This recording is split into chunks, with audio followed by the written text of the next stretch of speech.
नमस्कार बंधुगण, आपण मानंकु आमर एही चैनल को स्वागत। आज रही ज्योतिष कार्यक्रम समस्त कर्कट राशि व्यक्तिविशेष मानक पाई बहुत अधिक गुरुत्वपूर्ण एवं खास रही अछि। जेमिति कि आपण माने समस्त जानिछंती, आज रही भिडियो रे आमे आलोचना करिबा समस्त कर्कट राशि व्यक्तिविशेष मानक पाई एही नूतन वर्ष 2026 किपरि रहिबा। पूरा वर्ष सारा एमानकर जीवन रे कौन सबु बड़ परिवर्तन हेबा। नवग्रह मानकर गोचर एमानकु किपरि फल प्रदान करिबा। राहु केतु शनिदेव एवं देवगुरु बृहस्पति आपनकु केउ भली फल प्रदान करिवे। आपनकु एही नूतन वर्ष 2026 मसिया रे केते शुभ फल प्राप्ति हेबा एवं केते अशुभ फल प्राप्ति हेबा। एही नूतन वर्ष 2026 रे आपनकर स्वास्थ्य, शिक्षा, प्रेम जीवन, व्यापार वाणिज्य, क्यारियर, वैवाहिक जीवन किपरि रहिबा, एही समस्त विषय रे आज रे भिडियो रे विस्तार भाव रे आलोचना करिबा। एहा पूर्वरु जदि आपनकर भी कर्कट राशि होई थाए एवं आपण भी ईश्वरंकु सच्चा हृदय रे भक्ति करुथांती, विश्वास करुथांती, तेबे एही भिडियोटी को लाइक करी कमेंट बॉक्स रे जय मां लक्ष्मी, जय शनिदेव अवश्य लिखि दियंतु। ता सर्वप्रथमे जानिनेबा एही नूतन वर्ष 2026 र आरंभरु आपनकर कुंडली रे नवग्रहंकर स्थिति किपरि रहिबा। एहा पूर्वर आपण मानकु कहि रखिबाकु चाहिबी, एही कार्यक्रम आपनकर जन्म राशि चंद्र राशि उपर आधारित। आपनकर जदि कर्कट राशि होई थाए एवं आपनकर जदि भी कर्कट लग्न भी होई थाए, आपण एही भिडियोटी को देखि पारिबे। देखंतु आपनकर राशि होउछि कर्कट राशि। केतु आपनकर द्वितीय भाव धन भाव रे विराजमान अछंती एवं डिसेंबर 5 तारिख पर्यंत माने वर्ष सारा केतु आपनकर द्वितीय भाव रे रहिबे एवं राहु आपनकर अष्टम भाव रे रहिबे एवं देवगुरु बृहस्पति वर्षार आरंभरु आपनकर द्वादश भाव रे रहिबे एवं जून मास ठारू आपनकर प्रथम भाव माने आपनकर राशि को चलन करिवे एवं उच्चस्थ हेबे एवं शनिदेव आपनकर वर्ष आरंभरु आपनकर भाग्य भाव रे माने नवम भाव रे गोचर करिवे एवं वर्ष सारा आपनकर भाग्य भाव रे ही रहिबे। सूर्य, बुध, मंगल एवं शुक्र वर्ष आरंभरु आपनकर षष्ठ भाव रे विराजमान रहिबे। देखंतु बृहस्पति हेउचंती आपनकर राशि पई अत्यंत शुभ ग्रह एवं बृहस्पति आपनकर राशि पई आपनकर भाग्य भावर अधिपति। देखंतु कर्म हेउछि मुख्य कथा। आपनकु काम तो करिबाकु पड़िबा, किंतु आपनकर भाग्य रे जहा अछि ताहा आपनक पाखकु निश्चिंत भावरे आसीबा। समस्त क्षेत्र रे भाग्यर साथ मिलिबा निहाती आवश्यक होई थाए। खाली कर्म करिदेले जे आपनकु सफलता मिलिबा ताहा नुहे। आपनकर भाग्य भावर अधिपति बृहस्पति आपनकर वर्ष आरंभरु आपनकर द्वादश भावरे अछंती एवं जून 2 तारिख ठारू आपनकर प्रथम भाव को आसीबे। पूरा 12 वर्ष परे बृहस्पति आपनकर राशि को आसुछंती। आपनकर राशि पई बृहस्पति अत्यंत जोगकारक ग्रह अटंती। आपनकर राशि रे बृहस्पति उच्च अवस्था को आसी थांती। जेतेबेले 12 वर्ष परे बृहस्पति आपनकर राशि को आसी उच्चस्थ हेबे, तेबे आपनकु 100% शुभफल ही प्रदान करिवे। तो चलित वर्षर जून मास परे आपनकु निश्चिंत भावरे भाग्यर साथ मिलिबा। एही वर्ष आपनकर जीवन रे एमिति किछि घटी पारे आपण केबे भी स्वप्नर सुधा भाबी नथिबे। आपण एही वर्ष जून मास परे किछि बड़ कार्य आरंभ करि पारंती, बड़ काम हाथ को नेई पारंती किंबा बड़ पुंजी निवेश मध्य करि पारंती, जहा भविष्यत रे आपनकु अनेक गुडे लाभ प्रदान करिबा। वर्ष आरंभरु नेई करी जून मास भितरे विदेशी कार्यगति रे, वैदेशिक कार्यगति रे किंबा विदेश रे रही जदि आपण किछि कार्य करूछंती, व्यापार वाणिज्य करूछंती, चाकरी करूछंती, सेतिरे शुभ फल ही प्राप्ति हेबा। वर्ष आरंभरु जो माने विदेश जाबाकु चाहुतिले सेमाने विदेश यात्रा करि पारंती किंबा कोनोसी धार्मिक स्थान को यात्रा करि पारंती किंबा जो माने भी मेडिकल फील्ड रे कार्यरत अछंती सेमानको मते शुभ फल प्राप्ति हेबा। किंतु आपनकर टिके खर्च मते होई पारे। आमदानी रप्तानी कार्य रे आपनकु सफलता प्राप्ति हेबा। जून 2 तारिख पूर्वरु आपनकर खर्च मते वृद्धि होई पारे। अनावश्यक खर्च मध्य होई पारे। सेथिप्रति पैसा संचय करने मन रखंतु। जेतेबेले बृहस्पति द्वादश भाव गोचर करिथांती सेतेबेले आपणकर बहुत अधिक खर्च होइथाए। सेथिपई आपण खर्च को नियंत्रण मध्य रखिबाकू चेष्टा करंतु। जून 2 परे जेतेबेले बृहस्पति आपणकर प्रथम भाव को प्रवेश करिवे सेतेबेले आपण मानकर जीवन रे बहुत गुड़े परिवर्तन मध्य आसीबा। जून 2 परे जेतेबेले बृहस्पति आपणकर राशि को आसी जे कि आपणकर भाग्य भावर अधिपति राशि को आसी उच्चस्थ हेबे सेतेबेले आपण आपणकर भाग्य को परिवर्तन हेबार देखि पारिबे। निजे देवता आपणकर राशि को आसीबे।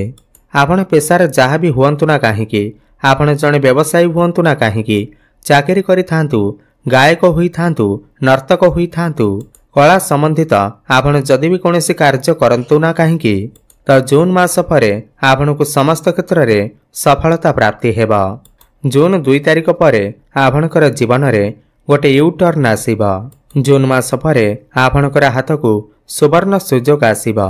समाज रे आपणकर मान सम्मान बढ़िबा, प्रतिष्ठा बढ़िबा, लोकप्रियता बढ़िबा। आपणकर भितरे ज्ञान एवं बुद्धि बढ़िबा। आपणकर शिक्षा क्षेत्र विषय जदि आम आलोचना करिबा जनवरी 14 नहीं करी फेब्रुआरी 24 पर्यंत मंगल आपणकर षष्ठ भाव रे रहिबे। एही समय आपणकर शिक्षा क्षेत्र बहुत ही अधिक भल रहिबा। खास कर जो माने भी कॉम्पिटिटिव एग्जाम देबाकू चाहुचंती, सरकारी क्षेत्र रे किछि परीक्षा देबाकू चाहुचंती किमा प्रतियोगिता रे भाग नेबाकू चाहुचंती तेबे एमानकू निश्चिंत भाव रे सफलता प्राप्ति हेबा। जेहेतु एही वर्ष बृहस्पति आपणकर राशि को आसुचंती एवं तांकर पंचम दृष्टि आपणकर पंचम भाव उपर को देउछंती, एही वर्ष आपणकर पाठपढ़ा रे किछि ना किछि बड़ निष्पत्ति अवश्य नेबे। पाठपढ़ा रे विराट परिवर्तन आसीबा। आपण उच्च शिक्षा करिबा पाई बाहर को जाई पारंती, हायर एजुकेशन करि पारंती किंबा पाठपढ़ा रे आपण कोनोसी नूतन स्थान रे कोचिंग नेई पारंती। मन पसंदर कॉलेज रे आपणकर एडमिशन मध्य होई पारे। एप्रिल रु नेई करी मे मास भितरे मंगल आपणकर राहुंक सहित रहिबे। एही समय आपणकर स्वास्थ्य रे विशेष ध्यान रखिबे। खास कर आपणकर पेट जनित किछि समस्या देखा देई पारे। पेटरे किछि संक्रमण भली समस्या देखा देई पारे। एही समय आपण गाड़ी मोटर चलाचली कला बेले सतर्कता अवलंबन करंतु। खंडिया खबरा हेबार बहुत अधिक संभावना अछि।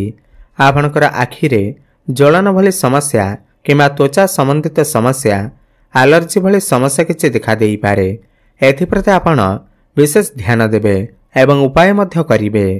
काहेकि ना राहु एवं मंगल एकत्र हेले अंगारक जोगर निर्माण होइथाए। एही समय आपणकर गଳାରେ किछि संक्रमण, दांत जनित समस्या किछि देखा देई पारे। एही समय आपणकर पाठपढ़ा रे किंबा प्रेम जीवन रे किछि समस्या मध्य देखा देई पारे। एवं 3 एप्रिल रु नहीं करी 10 मई पर्यंत मंगल आपणकर भाग्य भाव को चलन करिवे एवं एही समय आपणकर उच्च शिक्षा पाई बहुत भल समय अटे। यह आपणकर परिवार योजना पाई, फैमिली प्लानिंग पाई बहुत भल समय अटे। यह आपणकर वैदेशिक कार्यगति पाई बहुत भल समय अटे। एमएनसी कंपनी, सॉफ्टवेयर लाइन जदि आपण अछंती, टेक्निकल फील्ड रे अछंती, पुलिस विभाग रे अछंती, नौसेना विभाग रे अछंती तेबे समय आपणक पाई बहुत भल रहिबा। एहा परे मंगल शनि सहित जोग करिवे। आपण जदि जणे डॉक्टर अछंती किमा सर्जन अछंती तेबे आपणक पाई बहुत भल रहिबा।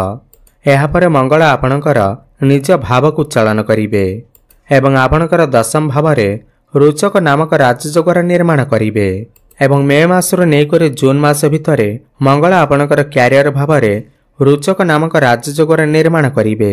पूरा 12 वर्ष परे आपणकर राशि रे रोचक नामक राजयोगर निर्माण करिवे, जहाँ आपणकर कर्म क्षेत्र रे बहुत अधिक उन्नति प्रगति आनिबा। एही समय आपण आपणकर क्यारियर क्षेत्र रे बहुत अधिक उन्नति प्रगति करिवे। बड़ कथा एहा अटे कि जो व्यक्ति विशेष माने बेरोजगारी थिले, दीर्घ दिन धरी चाकरीर अपेक्षा थिले, सेमानकु एही समय मध्यरे माने एप्रिल रु नै करी जून जुलाई मध्यरे चाकरी मिलिबार बहुत अधिक संभावना रही अछि। आपनको नूतन कर्म प्राप्ति हेबा। आपणकर प्रमोशन मत होई जाई पारे। आपण जदि पदोन्नतिर इच्छा रखिथिले तो आपणकर एही वर्ष पदोन्नति मत होई जाई पारे।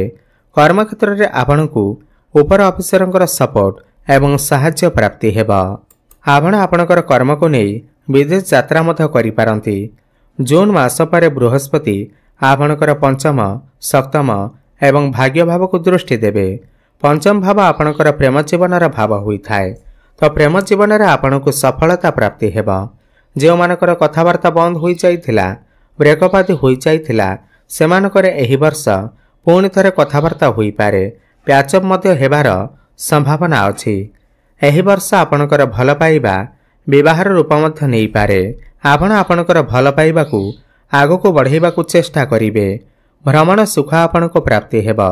बृहस्पतिंकर दृष्टि सप्तम भाव उपर को रहुथिबारु जो पिलामाने दीर्घ दिन धरी विवाह सुखरे बांधी होई पारि नथिले घर को विवाह प्रस्ताव आसुथिला किंतु भांगी जाउथिला विवाह फाइनाल होई पारु नथिला एही वर्ष सेमानकर घर को विवाह प्रस्ताव मान आसी पारे एवं विवाह मध्य फाइनाल होई पारे।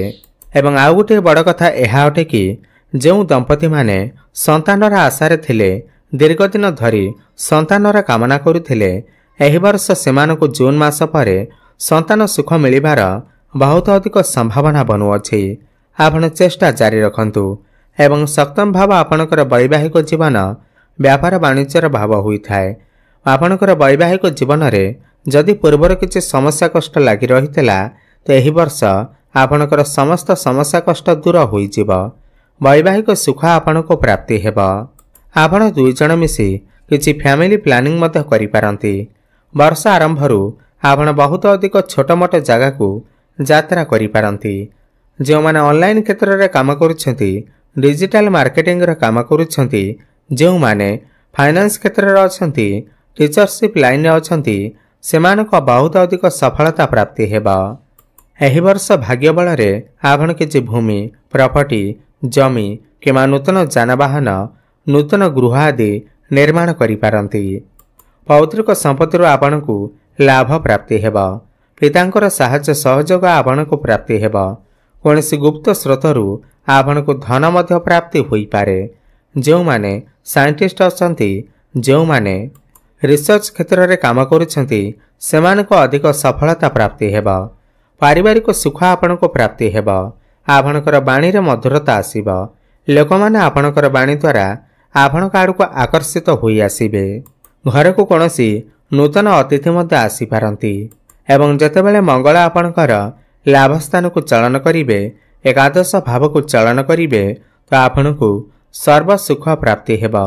एकादश भाव लाभर भाव होइथाय। एही समय आपणको चारि दिगुर लाभ ही लाभ प्राप्ति हेबा। बड़ भाई भौणीकर सपोर्ट आपणको प्राप्ति हेबा। आपण निजे देखिबे भाग्य बल रे आपणकर व्यय कम एवं आय मध्य अधिक रहिबा। आपणकर डेली इनकम बढ़िबा सहित फाइनेंशियल ग्रोथ मध्य हेबा। एवं जो व्यक्ति विशेष माने व्यापार वाणिज्य करुछंती सेमाने एही वर्ष सेमानकर व्यापार वाणिज्य रे बहुत अधिक उन्नति प्रगति करिवे। खास करी जून मास परे बृहस्पतिंकर दृष्टि जितेबेले आपणकर सप्तम भाव उपर को रहिबा आपण हठात आपणकर बिजनेस रे किछि परिवर्तन करि पारंती। नूतन व्यापार आरंभ करि पारंती। पार्टनरशिप रे आपण किछि व्यापार वाणिज्य आरंभ करि पारंती। तो मोटामोटी देखा गले वर्षर प्रथमार्ध आपणक पाई निश्चिंत भाव शुभ फल प्राप्ति करइबा एवं वर्षर द्वितीयार्ध निश्चिंत भाव आपणको आहुरी 2 गुणा शुभ फल प्राप्ति करइबा। तो अधिक शुभ फल प्राप्ति करिबा पाई आपण प्रत्येक गुरुवार दिन कदली गछ मूल हलदी पानी अर्पण करंतु एवं प्रत्येक दिन संध्यार हनुमान चालीसा पाठ करंतु। प्रातः समय रे सूर्य को जलार्घ्य अर्पण करंतु एवं ब्राह्मण मानंकु डालमा बा मसूर डाली किंबा बुट डाली दान करंतु किंबा पाचिला कदली दान करंतु। शुभ फल प्राप्ति हेबा सहित आपणकर भाग्य रे उन्नति आसीबा। धन्यवाद।